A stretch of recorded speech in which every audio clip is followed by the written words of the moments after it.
તમે બધા જેમ જેમ 10મો 20મો ભાગ કાઢતા જશો તેમ તેમ તમારી ગરીબી પૈસાની રહેશે નહીં.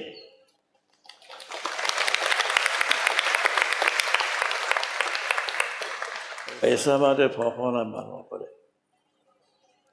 પણ ભગવાનને છેતરવાના નહીં. આપણે બધા ધ્યાન રાખજો કે રોટલા ભગવાન આપવા બંધાયેલા છે. ભગવાન આપવા બંધાયેલા છે. કોઈ દિવસ 10મો 20મો ભાગ કાઢનાર માણસને રોટલાના ફાંફા ના હોય, અને રોટલાના ફાંફા હોય તો માની લેવું કે 10મો ભાગ કાઢતો નહીં હોય. ગરીબ હોય ભગવાન સ્વામિનારાયણ કે 20મો ભાગ આપે, પણ જે ગાડીઓમાં બેઠા છે, ઘેર સ્કૂટરો છે, 5-20 વીઘા જમીન છે, એને તો 10મો ભાગ કાઢવો જોઈએ. પણ એક વાત બહુ પાકી રાખજો, માનજો, ભગવાન ક્યારે છેતરાતા ક્યારે છેતરાતા નથી. આજથી હવે તમે નક્કી કરી નાખજો. માનવી એક તમને બધા સારું થયું આ વાત નીકળી કે આપણા સમયનો 10મો ભાગ દરેકે કાઢવાનો છે.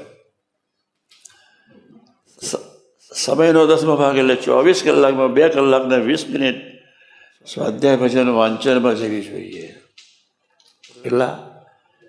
24 કલાકમાં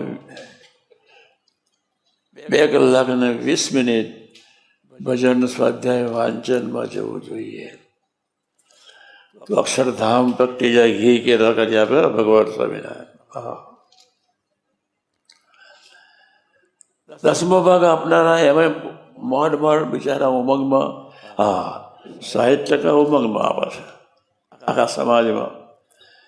30-40% ધીમે ધીમે ધીમે ધીમે મને ધીમે રહીને પૂછે, સ્વામીજી થોડા મોડા આપું તો ચાલે ને? હું જ્યારે આપીશ ત્યારે મને પૂછવાનો આવીશ. મને કોઈ પૂછવા આવે ને ત્યારે મને બહુ ફાવે નહીં.